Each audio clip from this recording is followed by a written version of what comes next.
আসসালামু আলাইকুম। সংবাদে আপনাদের সবাইকে স্বাগত জানাচ্ছি। আমি ফিরোজ তোহা। শুরুতেই আরবে কেবলস সংবাদ শিরোনাম জানিয়ে দিব সর্বশেষ গুরুত্বপূর্ণ আপডেট বাংলা সংবাদ। শুরুতেই শিরোনাম, রাজপথ আবারও সরেগরম হচ্ছে, বললেন মান্না। এরপর জানিয়ে দিব সরকারের নির্দেশেই বিএনপি নেতাদের উপর আক্রমণ করা হচ্ছে, অভিযোগ করলেন বিএনপির সিনিয়র যুগ্ম মহাসচিব অ্যাডভোকেট রুহুল কবির রিজভী। এদিকে আওয়ামী লীগ নয়, খালেদা জিয়া এরশাদ দেশ বিক্রি করেছেন বলে অভিযোগ করেছেন প্রধানমন্ত্রী শেখ হাসিনা।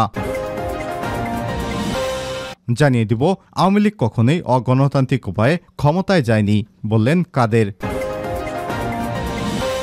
এদিকে টিকটক অ্যাকাউন্ট খুলল বিএনপি। তরুণদের কাছে দলের বার্তা, দলীয় এবং সাংগঠনিক কর্মকাণ্ড পৌঁছে দিতে এবার টিকটক অ্যাকাউন্ট খুলেছে দেশের অন্যতম বৃহৎ রাজনৈতিক দল বিএনপি। এবং সর্বশেষ জানিয়ে দেব যুক্তরাজ্যের নির্বাচনে লড়ছেন বাংলাদেশি বংশোদ্ভূত যে 34 জন। যুক্তরাজ্যের জাতীয় সংসদ নির্বাচনে ভোট গ্রহণ চলছে। বৃহস্পতিবার স্থানীয় সময় সকাল 7টা থেকে ভোট গ্রহণ শুরু হয়েছে। আজ রাত 10টা পর্যন্ত একটানা ভোট চলবে। নির্বাচনে কনজারভেটিভ পার্টি, লেবার পার্টি, লেবারের Democrat Party, Green Party, Reform Party, Scottish Nationalist Party সহ ছোট বড় অন্তত 98টি রাজনৈতিক দল অংশগ্রহণ করেছে। এই নির্বাচনে লড়েছেন প্রায় 34 জন বাংলাদেশি বংশোদ্ভূত প্রার্থী। জানা গেছে এবারের নির্বাচনে সবচেয়ে বেশি প্রার্থী মনোনয়ন পেয়েছেন দলের বিরোধী দল লেবার পার্টি থেকে। এ দল থেকে মনোনয়ন পেয়েছে দেশটির সর্বোচ্চ 8 জন প্রার্থী। ওয়ার্কার্স পার্টি থেকে দ্বিতীয় সর্বোচ্চ মনোনয়ন পেয়েছেন 6 জন। গ্রিন পার্টি থেকে পেয়েছেন 3 জন। ক্ষমতাসীন কনজারভেটিভ পার্টি থেকে পেয়েছেন মাত্র 2 জন। রিফর্ম পার্টি এবং লেবারের ডেমোক্রেট পার্টি ও স্কটিশ ন্যাশনালিস্ট ও সোশ্যালিস্ট পার্টি থেকে 1 জন করে মনোনয়ন পেয়েছেন বাংলাদেশিরা। এছাড়াও স্বতন্ত্র প্রার্থী রয়েছে অন্তত 11 জন। প্রিয় দর্শক, এতক্ষণ শুনছিলেন সংবাদ শিরোনাম, এবারে বিস্তারিত। তবে তার আগে বন্ধুরা, আপনি কোন স্থান থেকে আমাদের সংবাদটি দেখছেন কমেন্ট করে জানিয়ে দিন এই সংবাদ সম্পর্কে আপনার মূল্যবান মতামত। প্রিয় দর্শক, আপনি যদি আমাদের চ্যানেলে নতুন হয়ে থাকেন, ভিডিওটি দেখতে দেখতে চ্যানেলটি সাবস্ক্রাইব করে রাখুন, যাতে করে বন্ধুরা আমাদের লেটেস্ট আপডেট সংবাদগুলো সবার আগে আপনার কাছে পৌঁছে যায়। ভিডিওটিতে একটি লাইক দিন, কমেন্ট করে আপনার মূল্যবান মতামত জানিয়ে দিন। এই চ্যানেলে আপনি যদি নতুন হয়ে থাকেন, ভিডিওটি দেখতে দেখতে চ্যানেলটি সাবস্ক্রাইব করে রাখুন। রাজপথ আবার সরেগরম হচ্ছে মান্না। শিক্ষক ছাত্রদলের আন্দোলনের দিকে ইঙ্গিত করে নাগরিক ঐক্যের সভাপতি মাহমুদুর রহমান মান্না বলেছেন, রাজপথ আবারও সরেগরম হচ্ছে, আবারও বিরোধী দল মাঠে নামছে। বৃহস্পতিবার 4 জুলাই জাতীয় প্রেস ক্লাবের সামনে এক প্রতিবাদ সমাবেশে প্রধান অতিথির বক্তব্যে তিনি এসব কথা বলেন।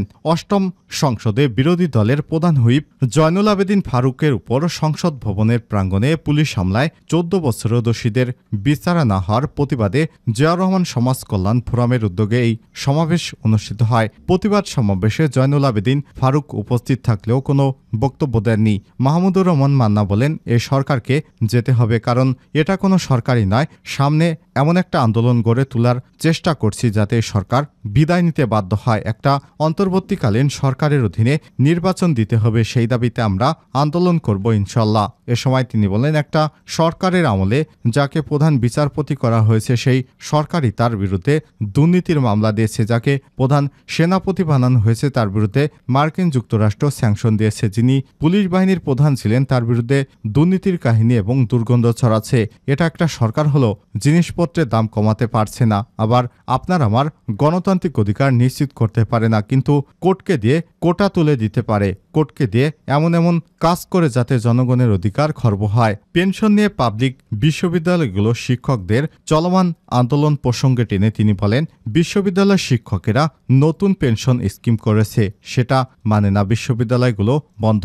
কোন মন্ত্রী কোনো কথা বলছে না। পত্রিকায় দেখলাম আজকে নাকি সেতু মন্ত্রী ওবায়দুল কাদের সাধারণ সম্পাদক তাদের সঙ্গে বসবেন, কিন্তু পরে শুনলাম তা স্থগিত করা হয়েছে। কোটা বাতিল করবার পর গতকাল বুধবার মিছিল দেখেন, শিক্ষকদের ধর্মঘট দেখেন, রাজপথ আবার সরেগরম হচ্ছে। সম্প্রতি ভারতের সঙ্গে সম্পাদিত সমঝোতা স্মারকসমূহ প্রসঙ্গে মান্না বলেন, সরকার সামগ্রিকভাবে একটা চুক্তি নয়, কিন্তু এখন সমঝোতা স্মারক করা হয়, তার মানে বোঝানো হয় এটা চুক্তিতে করাবে। আমরা বলেছি এসব বাতিল করুন, অন্যথায় সরকারের পরিণতি খারাপ হবে।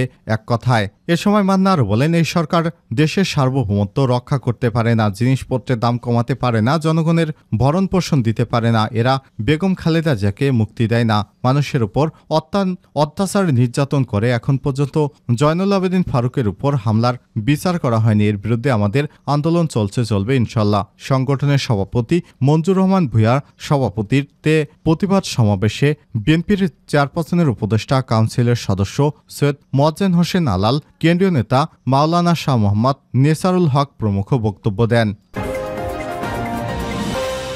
সরকারি নির্দেশে বিএনপির নেতাদের উপর আক্রমণ রিজভী। আওয়ামী লীগ একটি বর্বর সংগঠন বলে অভিহিত করেছেন বিএনপির সিনিয়র যুগ্ম মহাসচিব রুহুল কবির রিজভী।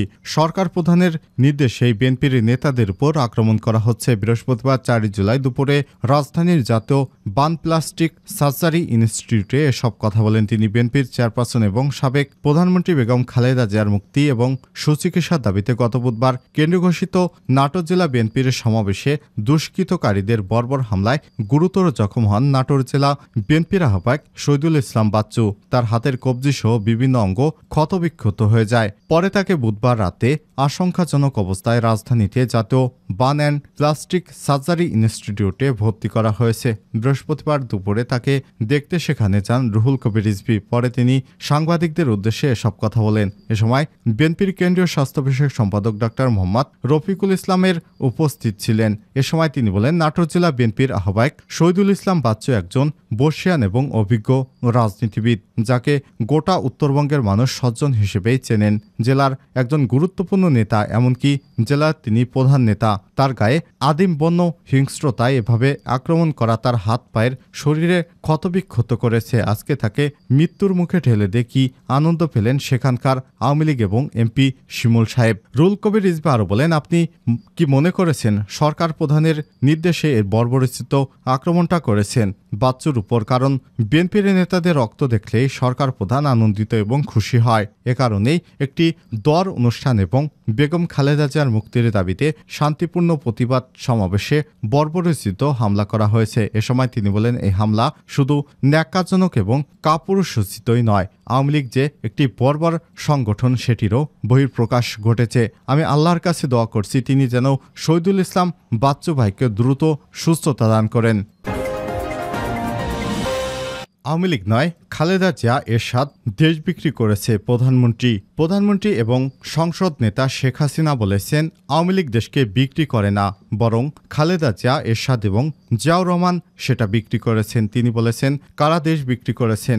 এটা খালেদা জিয়া, এরশাদ, জিয়াউর রহমান করেছেন। তারা দেশটাকে বিক্রি করেছে। আওয়ামী লীগ দেশ বিক্রি করে না, স্বাধীন করেছে।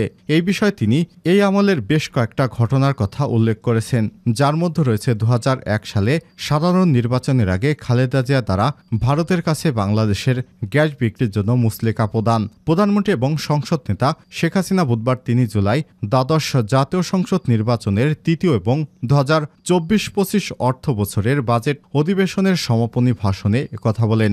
স্পিকার ডক্টর শিরিন শারমিন চৌধুরী এ সময় অধিবেশনের সভাপতিত্ব করেন। প্রধানমন্ত্রী তার সম্প্রতি ভারত সফরের সময় বেশ কিছু সমঝোতা স্মারক স্বাক্ষরের জন্য কোনো বিরোধী রাজনৈতিক মহলের ভারতের কাছে দেশ বিক্রির অভিযোগের কঠোর সমালোচনা করেন। তিনি বলেন, আমরা 2001 সালে ক্ষমতায় আসতে পারিনি কারণ আমাদের গ্যাস আমেরিকার কোম্পানি উত্তোলন করেছে।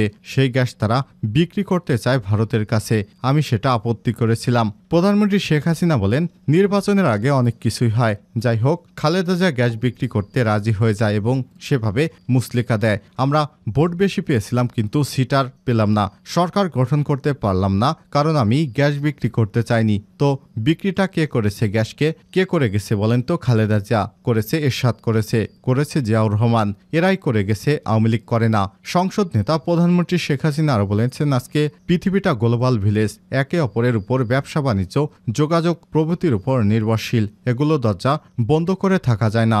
শেখ হাসিনা বলেন, আমাদের trans Asia highway, trans Asia রেলের সঙ্গে যুক্ত হতে হবে। আজকে ভারতকে আমরা ট্রানজিট দিয়ে দিলাম। এটা নিয়ে নানা প্রতিক্রিয়া। আমাদের ট্রানজিট তো আছেই। ত্রিপুরা থেকে বাস চলে আসছে ঢাকায়, আর ঢাকা হয়ে কলকাতা পর্যন্ত যাচ্ছে। এতে ক্ষতিটা কি হচ্ছে? এবং আমরা রাস্তার ভাড়া পাচ্ছি, সুবিধা পাচ্ছি, আমাদের দেশের মানুষও কর্মসংস্থান হচ্ছে, অনেকেই অর্থ উপার্জন করছে। এ সময় তিনি বলেন, সারা বিশ্বের সঙ্গে একটা যোগাযোগ হচ্ছে। আমরা নেপাল, ভুটানের সঙ্গে ট্রানজিট করেছি ভারতের মধ্য দিয়ে। এটা তো কোনো একটা দেশ না, আঞ্চলিক ট্রানজিট সুবিধা এবং যোগাযোগ সুবিধার জন্য করা হচ্ছে।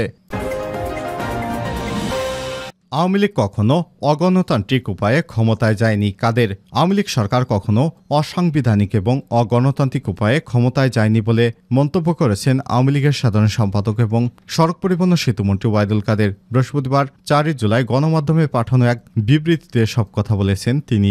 গণমাধ্যমে প্রকাশিত বিএনপির মহাসচিব মির্জা ফখরুল ইসলাম আলমগীর মিথ্যা রাজনৈতিক উদ্দেশ্য প্রণোদিত বিবৃতির নিন্দা এবং প্রতিবাদ জানাতে এই বিবৃতি প্রদান করেছেন বলে জানিয়েছেন তিনি। ওবায়দুল কাদের বলেন, বিএনপি কখনোই গণতান্ত্রিক রাজনৈতিক দল হয়ে উঠতে পারেনি। বিএনপির অবস্থা সবসময় অগণতান্ত্রিক মূল্যবোধের বিপরীত মেরুতে। বিএনপি তাদের দোসরেরা তাদের সেই আদর্শগত অবস্থান পরিবর্তন না করায় আমাদের গণতান্ত্রিক রাজনীতিতে বিরাজমান সংকটের সমাধান দুরূহ।